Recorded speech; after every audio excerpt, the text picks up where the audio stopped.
So today I'm going to follow the example of my good friend Tim. I don't normally do this, but he does this a lot, and I'm going to start with a question. Where is your battleground? Where is your spiritual battleground? Right? Is it only the things that you can see, only the things that you interact with, or is it all inside of you?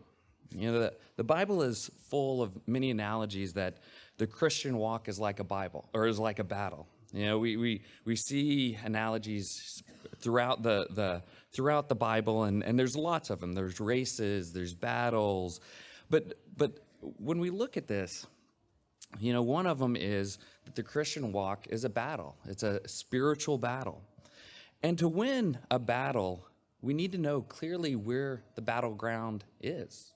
Right? You don't have to be a great tactician or a great general to know that if your army is off fighting somewhere else that's not important, that when an important battle comes and the enemy shows up, you're not likely to win, right? If your focus is somewhere else, you're not likely to come through that battle successfully.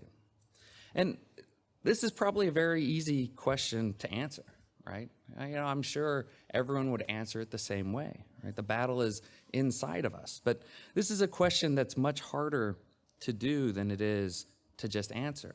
You know, notice the question that I didn't ask is, where should your battleground be? Because that's the one we could all answer very easily. And there's a big difference here between where it should be and where it is. And it can make all the difference for us, as we'll see. To start with, on this question, I just want to give a simple example. It's an example I'm very familiar with. And I'm sure if either as a parent or as a child, you've experienced this, and I've been on both sides. But, you know, how many situations have you seen or even been in when you were younger where you'd have two kids, right? And they're starting off having some fun, some game they've made up, or, you know, just going about having fun. And then what can quickly turn into? Wrestling match, tears, shoving, accusations starting to fly about who started it or who did the worst thing. And then, of course, you know, when a parent intercedes, what happens? Justification starts coming out. Well, this person did this. This person did this. And it's funny because I don't think Finn and Owen are here, or maybe they are. You know, so I had been thinking about this message for a while, and Finn knows this very well. But even this morning, a great line from Finn. They were fairly rowdy inside, so we sent them outside. They started having fun. You could hear the laughters and then the yelling and some other things. And Finn, you know, comes in trouble. And what does he say? He said, well, if you would have let me stay inside, I wouldn't have gotten in trouble. But we know that's not true, don't we, Finn? We know what would have happened. But, you know, not to pick on Finn. Hopefully he's not getting too embarrassed. But we're all like that, aren't we? Right? We start to make justifications. We say, well, this happened, or if only this, I wouldn't have acted like that. You know, because as we start to justify things, it almost always comes down to someone did something to me to make me act that way. Right? And back to the question of saying, you know, how a child is responding to that question, they're essentially saying my battleground is external to me. Right? They're saying I have to fight all these external things that are happening to me so that I don't do the wrong thing. That they're forced to act the way they did because of something external to them. And it's very telling that children behave this way very naturally. You know, you don't teach them to respond that way. At the youngest age, they start to behave that way. And, you know, maybe they pick it up from a sibling or, you know, from examples a little bit, but it's very much their nature, right? It's very much just how they respond. That's the instinctual thing that they do. And even from the first sin, right? What happened? Adam blamed Eve. Eve blamed the serpent, right? No one had ever sinned before. They had no example to follow, but that's what they did. The very first thing that they did is they reached out and they started to blame external forces. So no one taught them to do this. It's just how their human nature responded. And in this case, factually, they were correct. And they could, use that as justification because that's where they saw their battleground as, outside of themselves. Some external force was acting on them, and they responded, and that's why they did. Right? I mean, remember what Adam said. Adam said, "The woman who you gave to me, or to be with me, she gave me of the tree, and I ate." That was 100% factual. What did Eve say? Eve said, "The serpent deceived me, and I ate." Again, 100% factual. And in this example of kids, you're having this discussion, and again, I was probably 10 times worse than Finn, so no dispersion on him, but he might have been right. Like if I would have let him keep doing what he was doing, he wouldn't have done that exact thing, right? Or this person started it, well, this person did this, well, this person did that. Those are all factual statements. They're true, right? They're not lies per se, but they miss the point, of course, right? Because what we'll do is we'll continue to cast blame until we've fully justified our behavior. And while sometimes we'll lie, a lot of times we'll say true statements to cast that blame. Some of you might remember a comedian, Flip Wilson. I don't know how many people remember Flip Wilson. Okay, quite a few. I knew of him a little bit, and this is, he's very famous for this line, but he did skits on various shows, and these often included the phrase, "The devil made me do it," right? And of course, that's what essentially Eve was saying, and in some ways, even Adam was saying, right? Well, Eve did it. Eve was caused by devil, so the devil made me do it. Yeah, and he had this character, Geraldine, who he often portrayed. And it would be, she'd get in some kind of a fix, or she would, do some misbehavior, and she would lament. And if you watched it, she was very serious about it. Like she was convicted that the devil had made her do that misbehavior, that misdeed. Right? Because that's what we want to do. We want to look outside of ourselves and be able to cast the blame outside of ourselves. We want to be able to, explain, use reason on this is why I did what I did. And, it's possible. It's true. We can always fall back on the ultimate tempter to say why we did what we did, right? He's out there. We know he's out there all the time trying to tempt us, trying to make us go astray, to miss the mark, to break with God. But if we do that, even if it's factually true, it's missing the point, isn't it? It's missing the point because those are just justifications. They're rationale. They're not the root cause of the issue, right? They're not the root of what happens. And we know in this example of kids, we know exactly where this quarrel comes from. We can read it in James 4:1. It says, "What causes fights and quarrels among you? Don't they come from your desires that battle within you?" And that's, where I got the question from. Do you know where your battle is? Because if you ask the people that are fighting and quarreling, they'll probably say the battle is the fighting and the quarreling, right? That's where they're fighting. That's where they're battling. But James here is telling us that when we do that, and we all do it, when we do it, we miss the point. We miss the mark. We miss the root cause of the issue because the root cause of the issue is what's inside of us, not what's outside of us, right? Because again, two kids quarreling. One of them probably started it.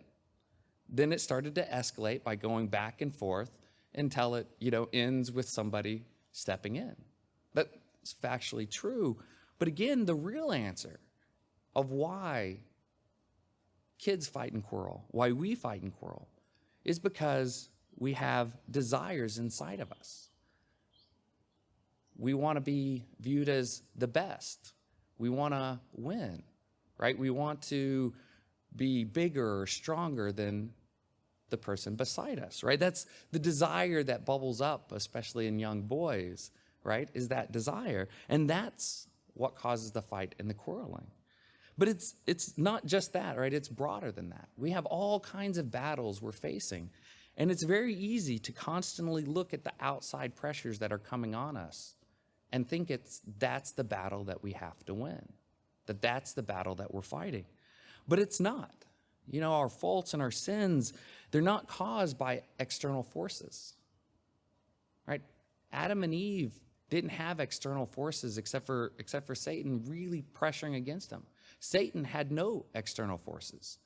Even Cain and Abel, they probably lived a pretty sheltered life, you could say. There was only 4 people at the time, but still they sinned, right? It's not these external forces, these external pressures.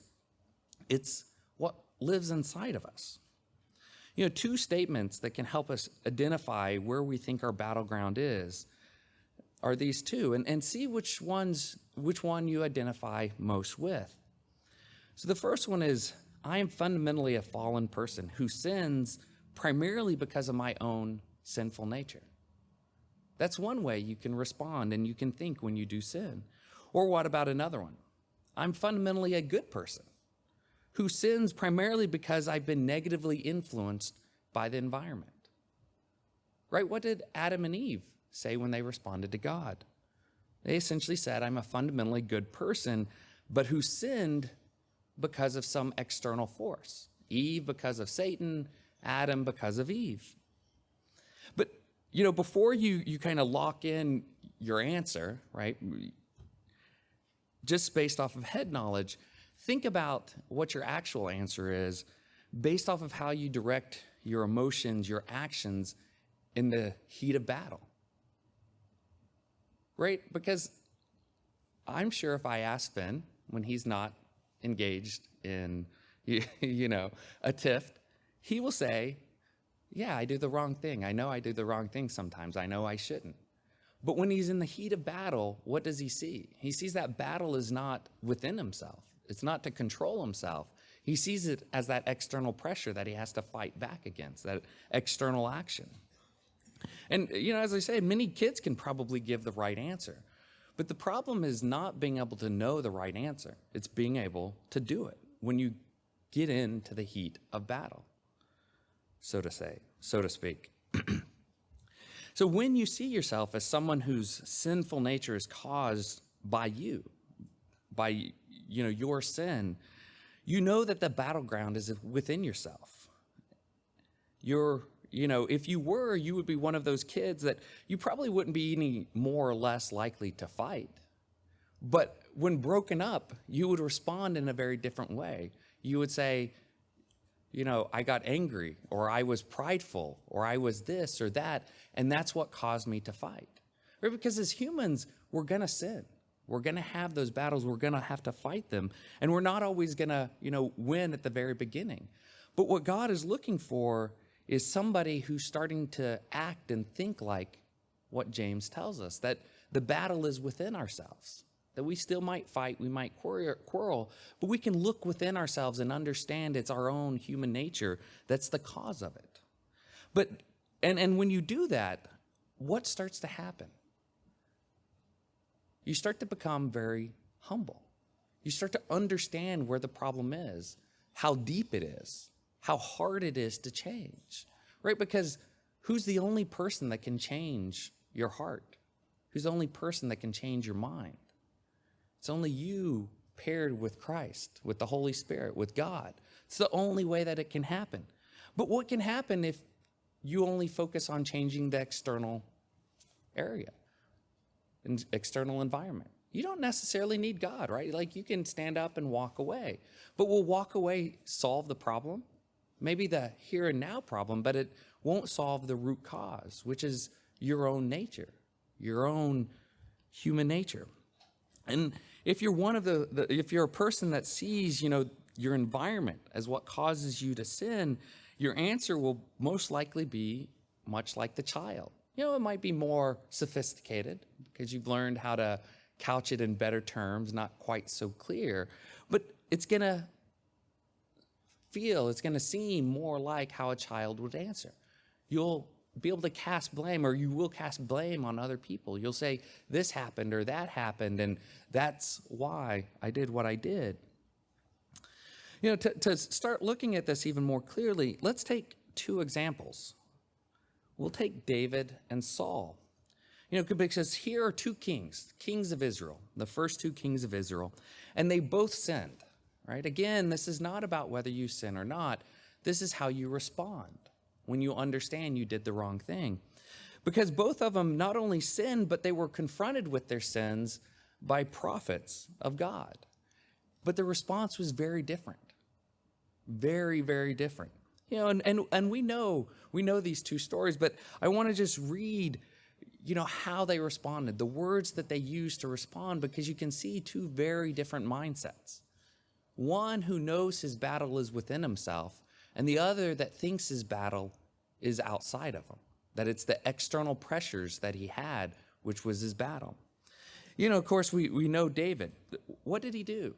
He didn't blame Bathsheba, right? He didn't blame his other wives for lack of attention or anything like that. He didn't blame society for the fact that they, held him in high esteem as this great king, this leader from God, right? He didn't blame any of those things. He didn't even blame Satan for tempting him. What did he say? He clearly went to God and told him that he had sinned, that it was his sinful nature that had caused him to sin, that he'd only sinned against God. Here, we'll just read, and we know this well, but just listen to the words and how he focuses the attention of the word. This is in Psalms 51, verse 2. It says, "Wash me thoroughly from my iniquity." My iniquity. He's taking ownership of the fact that he had sinned. He wasn't blaming anyone else. He wasn't saying this other thing or this other person was responsible for my sin. He was saying it's mine. I own it. Now, he didn't, at that point, I'm sure he didn't want it. He knew he had done wrong, but he still owned the sin. And it says, "And cleanse me from my sin. For I acknowledge my transgressions, and my sin is always with me." Now, there'll be an interesting parallel that I'll touch on with Saul here, Saul when we get to him. But, he does. David here acknowledges his transgression, but Saul did as well, as we'll see. But Saul didn't take ownership of the fact that he had caused his own sin. And it goes on, it says, "And my sin is always before me. Against you and you only have I sinned and done this evil in your sight, that you may be found just when you speak and blameless when you judge. Behold, I was brought forth in iniquity." Right? He understood that it was his nature to sin, that it was something that he had to constantly work on, constantly battle against. "And in sin, my mother conceived me."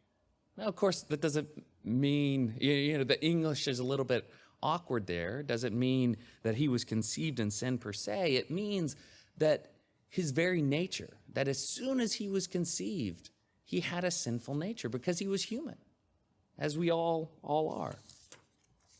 And dropping down to Psalms 51, verse 10, it says, notice what then David says. He says, "Create in me a clean heart, O God, and renew a steadfast spirit within me. Do not cast me away from your presence, and do not take your Holy Spirit from me. Restore to me the joy of your salvation, and uphold me by your generous spirit." Notice his focus, right? He clearly acknowledged that he had sinned, and his focus wasn't that that he looked like he's been clean, that he looks good. His focus is that God and their relationship not be broken, right? This is right after he acknowledges this sin, the next thing he does is he says, "Make sure, God, that our relationship can come back together, that we can come back and be one," right? That's what his focus is after his sin. And he goes on and he says in verse 16, it says, "For you do not desire sacrifice, or else I would give it. You do not delight in burnt offering. The sacrifices of God are a broken spirit, a broken and contrite heart. These, O God, you will not despise." Again, he knows that to win this battle, he has to go inside of himself. He has to have a broken heart, a contrite spirit.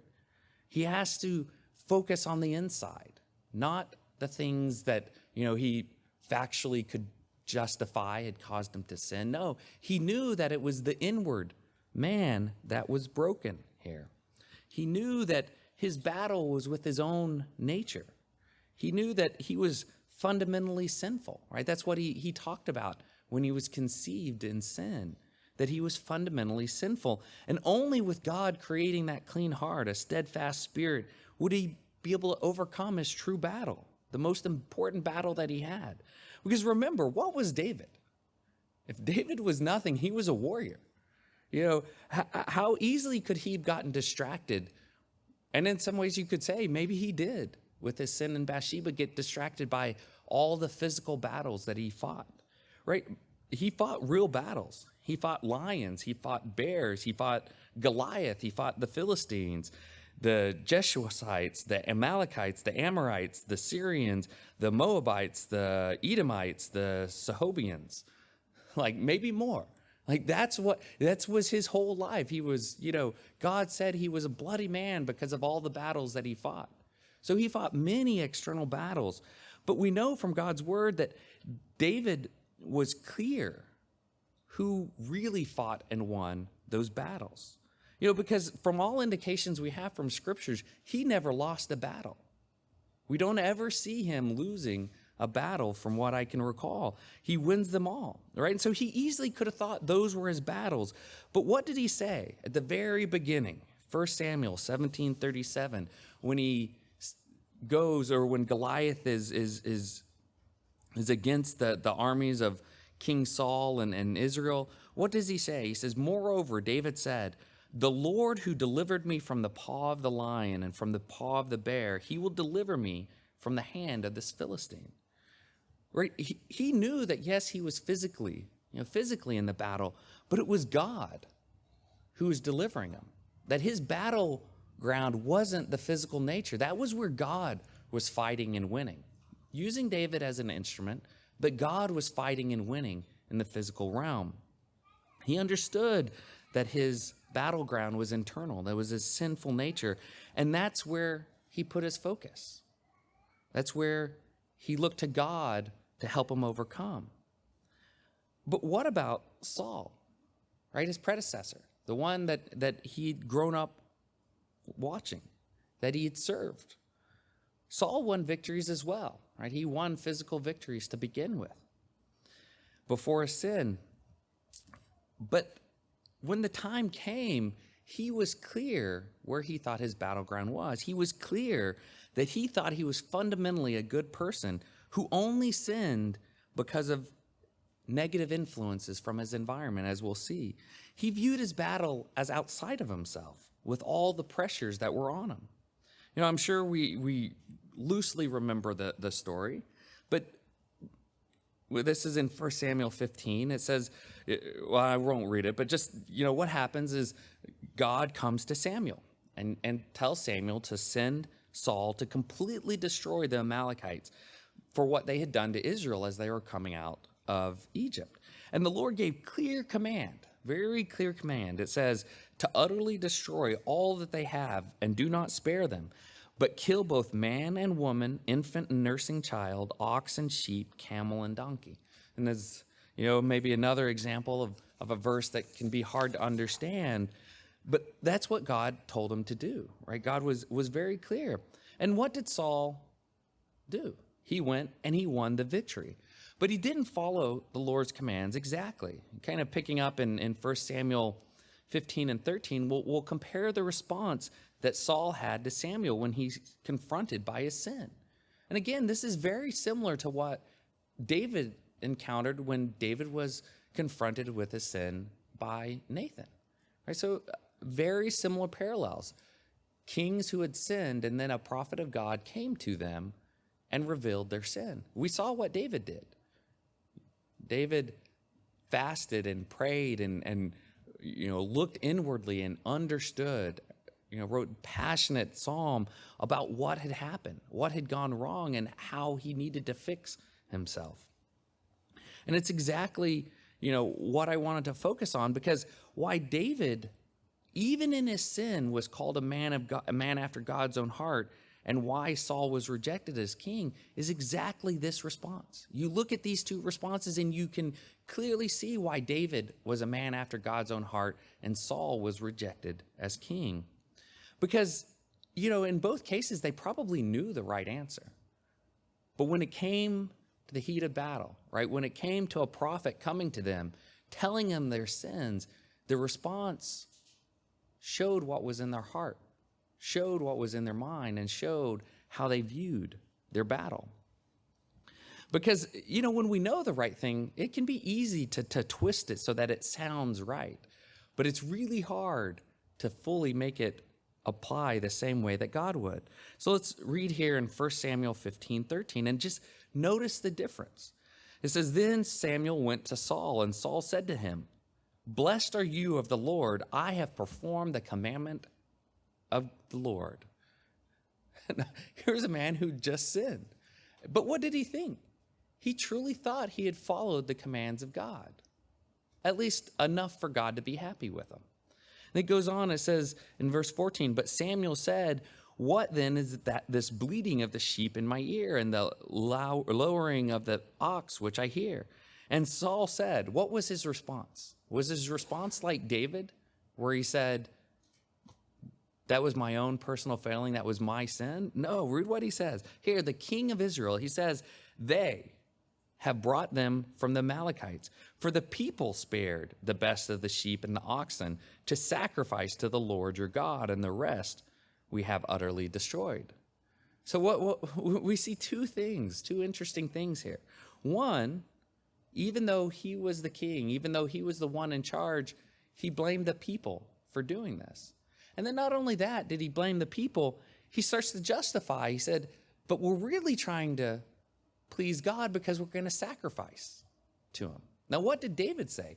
David clearly said, "I know you don't want sacrifices. I know you want a contrite heart." And what is Saul saying? "I sinned against your command because I thought you would want some animals for us to sacrifice." This is the difference between their answers. Right? And then Samuel gives Saul an earful on his answer, right? Similar to maybe what a parent would give a child when they come and start to justify. And then Saul's response is to double down. And this is in 1 Samuel 15:20. And Saul said to Samuel, "But I have obeyed the voice of the Lord and gone on the mission on which the Lord sent me. And I brought back Agag, king of the Amalekites. I've utterly destroyed the Amalekites." See, there's some confusion here because he didn't utterly destroy the Amalekites, because he at least brought back the king, and he brought back sheep, and he brought back oxen. And it says, and again, and Samuel had told him, don't use the excuse that the people made you do it. But what does Saul come back and repeat? He says, "But the people took of the plunder, sheep of oxen, and the best of the things which should have been. So he knew they should have been utterly destroyed to sacrifice to the Lord your God in Gilgal." And then again, Samuel makes plain that what Saul did was sinful and contrary to what God commanded. Now, and this is where, Saul's true heart, true nature starts to really come out. Because what does he do?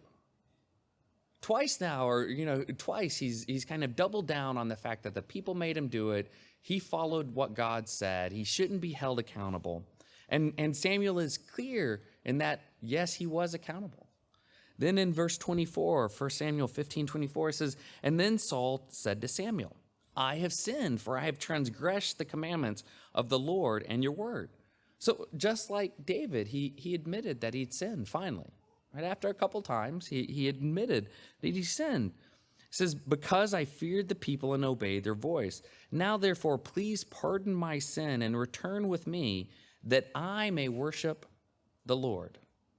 Now, when you just read it, when you just kind of glance over it, you can say, well, Saul confessed. Saul repented. Why did God not forgive him? But his heart starts to be revealed in that last sentence.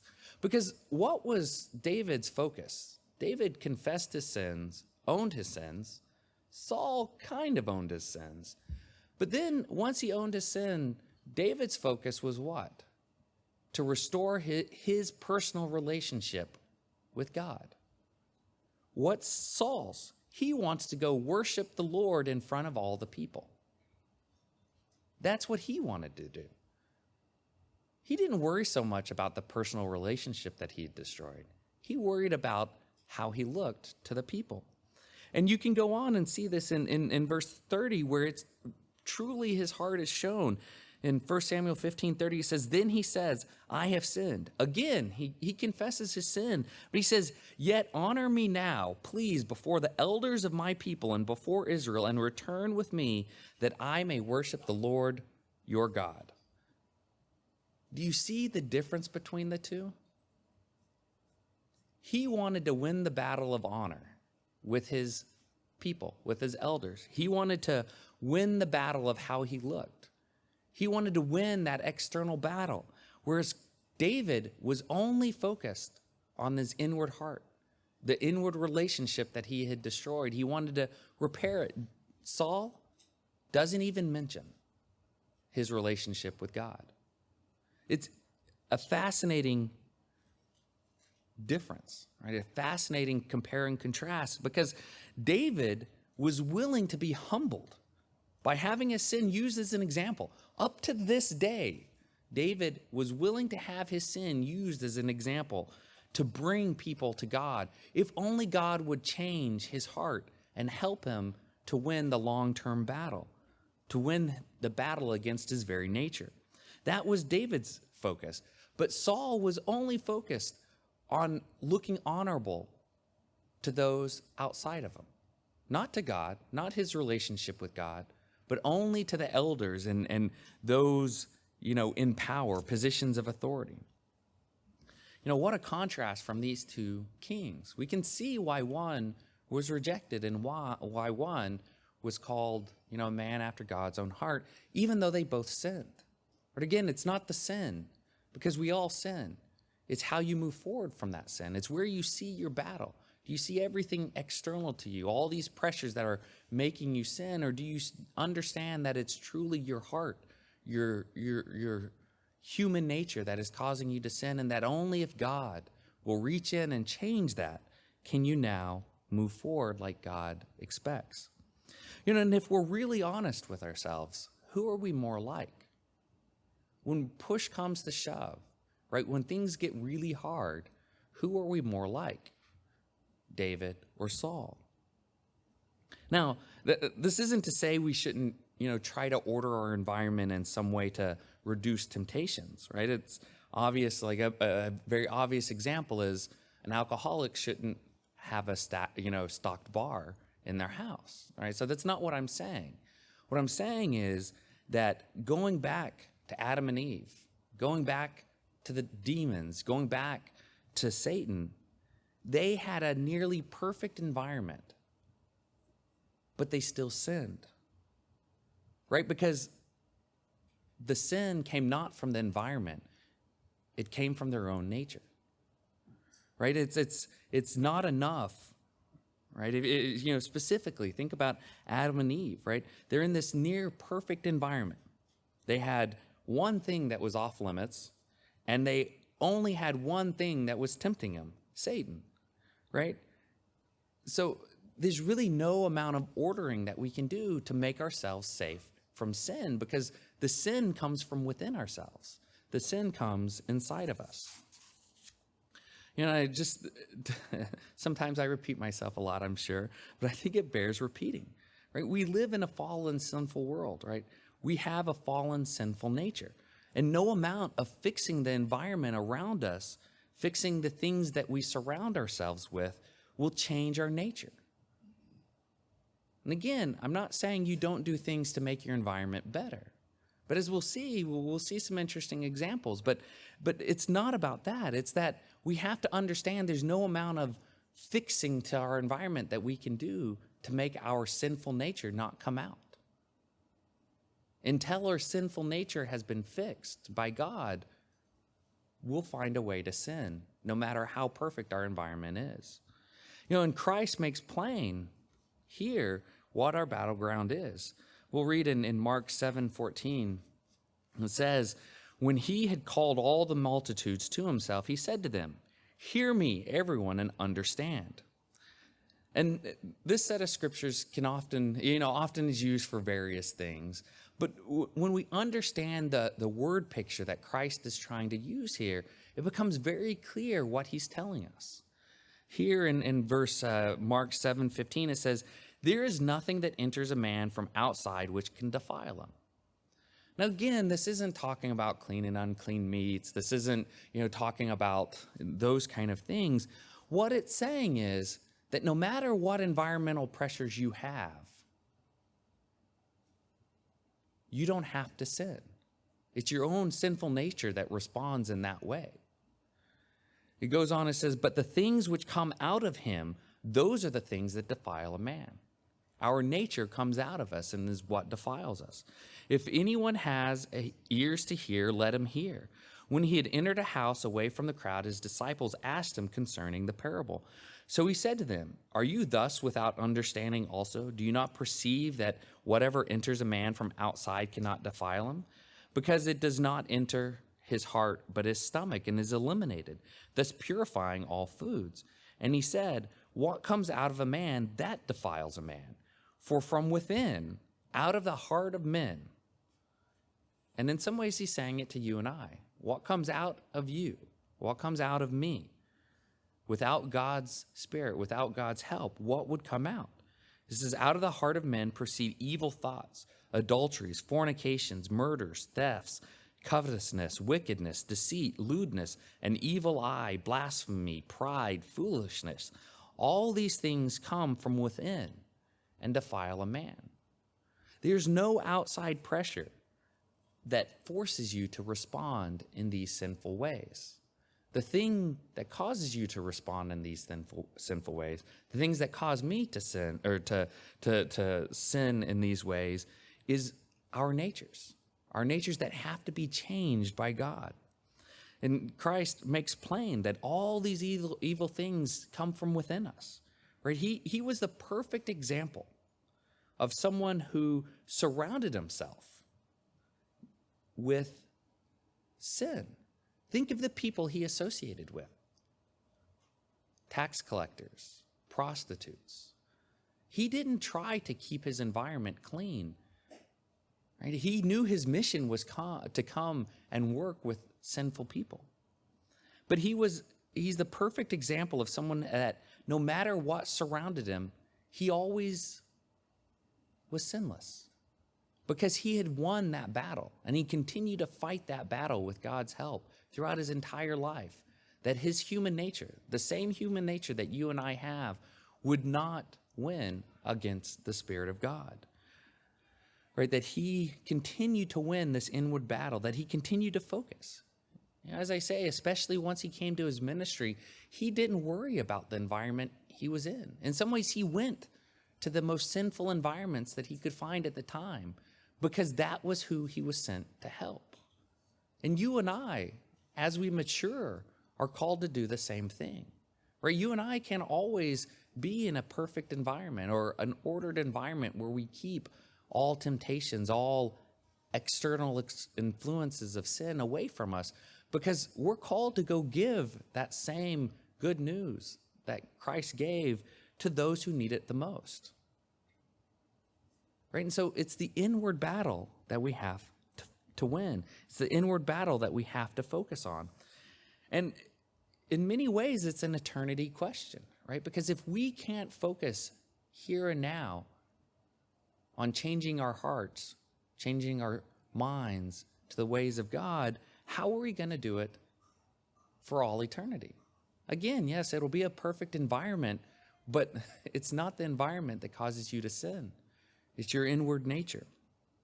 As I said, think about the earliest sins: Satan, the demons, Adam and Eve, Cain and Abel. They were all in perfect or near perfect environments, and yet they still sinned. Because their problem wasn't the environment. Their problem was their nature. Now let's move on to a slightly different variant of this. Because, just as we are to look inward to our own hearts and minds, the church is to do the same thing.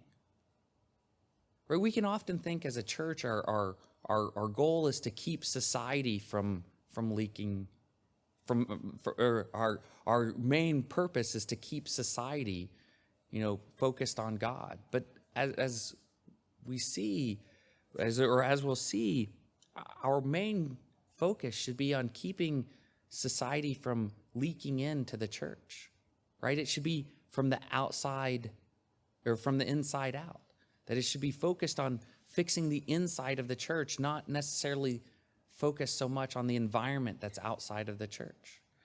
And the best example of this, the most clearest example is, of course, the church at Corinth, right? What do we know about the church at Corinth? Corinth was a very corrupt society.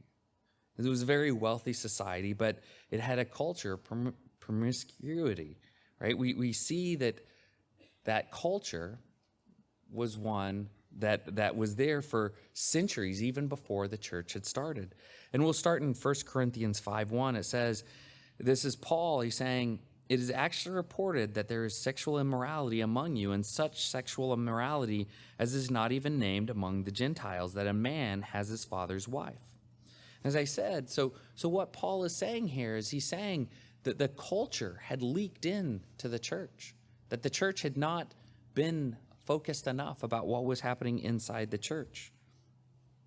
And it goes on and it says, and you were puffed up and have not rather mourned that he who has done this deed might be taken away from among you. It says, for I indeed, as absent in body but present in spirit, have already judged, as though I was present, him who has so done this deed.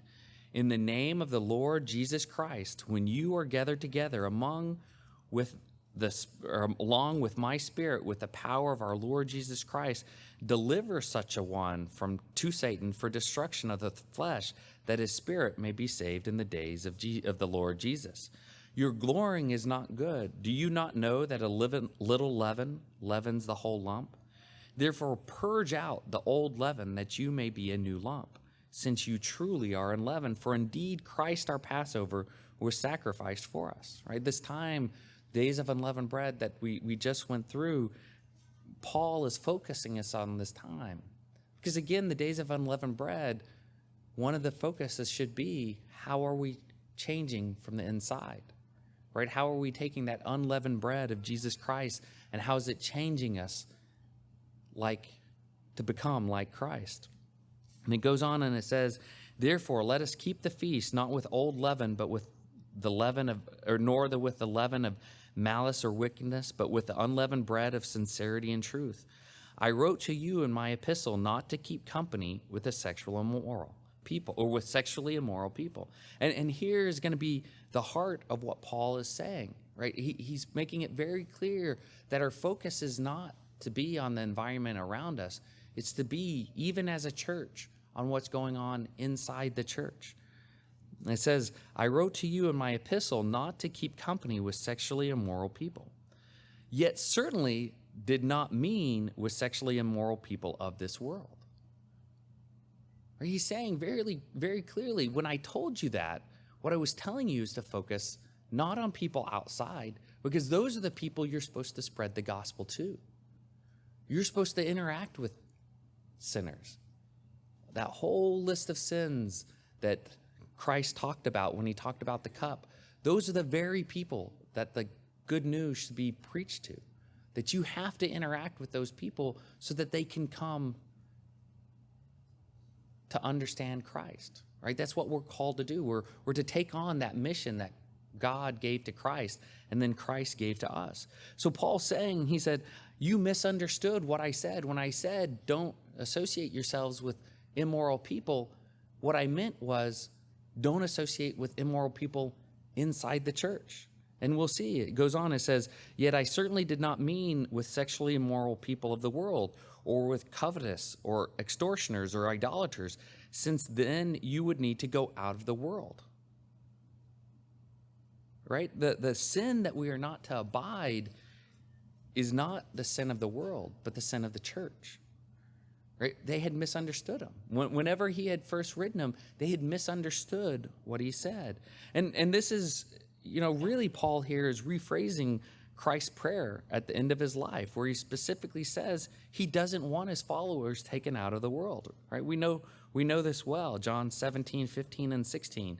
I do not pray that you should take them out of the world, but that you should keep them from the evil one. They are not of the world, just as I am not of the world. He doesn't want us out of the world. He doesn't want us completely taken out of the environment of this world. He wants us protected from Satan. He wants us to watch our hearts, watch our minds, but he doesn't want us taken out of the world, right? Because to follow Christ's example of taking the gospel to the world, what are we going to have to do? We're going to have to preach to those, interact with those that most need it. So in some ways, the most sinful people are who we are to interact with. But that's external environment, not internal. And it goes on, and Paul goes on and says in 1 Corinthians 5:11, it says, but now I have written to you not to keep company with anyone named a brother. So very clearly that the sins we are not to abide in the church, much like the sins we are not to abide in ourselves, are the things that are within us. That we can't always protect ourselves, that we're not supposed to protect our environment all the time. Because those are forces that we have to learn to overcome. Because again, it's that which comes from inside of us that is the problem, not that which interacts with us. And he goes on, he says, but now I have written to you not to keep company with anyone named a brother who is sexually immoral or covetous or an idolater or a reveler or a drunkard or an extortioner, not even to eat with such a person. For what have I to do with judging those who are outside? Again, think of this concept both as a church but also as an individual. What do you have to do to judge that which is outside of you? What do we as a church have to do to judge or have to do with judging those that are outside of us? It says, do you not judge those who are inside? As a church, do we judge those that are inside? Is that our focus, or judging those that are outside? As an individual, do we judge what's inside, or do we judge what's outside? This is what Paul is saying, and we can apply it, as they say, in different levels. It says, but those who are outside, God judges. Is that not true both as a church, but also as an individual? If someone comes and sins against you, who judges that? Who will judge that? God will. You don't have to. What do you have to do? You have to judge your response. You have to judge how well you did in holding back your human nature, how well God's Spirit is working within you to defeat that human nature that's within inside you. That's what you have to judge. That's where your focus has to be. That's where your battleground has to be. It has to be inside. And as a church, our battleground is not everything going around in the world around us, but it's what's going on within the church. You know, have we purified it with God's Spirit in the way that God would have us? That has to be our focus. You know, Paul very clearly tells us, he says, look inward, take care of your own body, the body of Jesus Christ, right? The church in this case, but it applies to each and every one of us individually. And as I began with, brethren, we must know where our battlegrounds lie, both individually and as a church. If we don't, we'll be fighting some other battle and not even understand the critical one that's going on. Right? Too often, people get focused on the things that are outside of them and lose focus on what's inside. And it's a battle. It's a struggle for what's going on inside, right? It's not an easy fight. You look at the examples. You know, I'd given a message a while ago about Abraham, about David, about Paul, years into their journey as followers of God, and they were still struggling. They were still falling short.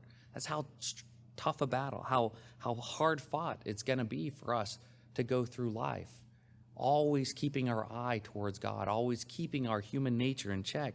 And of course, we can only do it with the Holy Spirit working within us. Right? This is David crying out to God, saying, fix my heart.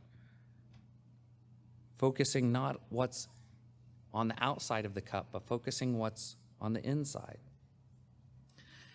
But knowing this is not enough. As I said at the beginning, the question isn't, Do you know where your battleground should be? The question is, do you know where your battleground is? Where are you fighting? Right? Because knowing is not enough. It has to be where we put our passion, where we put our focus, where we put our efforts, where we put our prayers. Where do you put those things? Do you put those things on what's happening on the inside or what's happening around you? That's how you start to know where your battleground is. And if needed, you know you have to shift it. That you have to shift that focus back to where it should be, which is inside of you. Because it's in our nature, right? It's in our nature to blame the environment around us. We see that from the very beginning. Even Satan himself blamed his environment. Could you imagine? Satan was in a perfect environment, created, at the very beginning by God, completely without sin, and yet Satan blamed his environment for his sin. And the same would be for us if we were in that same environment, because the problem is not our environment. The problem is us. It's our sinful nature. But God, will be in that battle with us. Much like David said as he, fought physical battles, it's God who will deliver us. God will bring us through our battles. But he does expect us to guard our hearts and our minds, to focus on what's coming from the inside of us. But with his Spirit, it is a battle that he has promised that we will fight and win.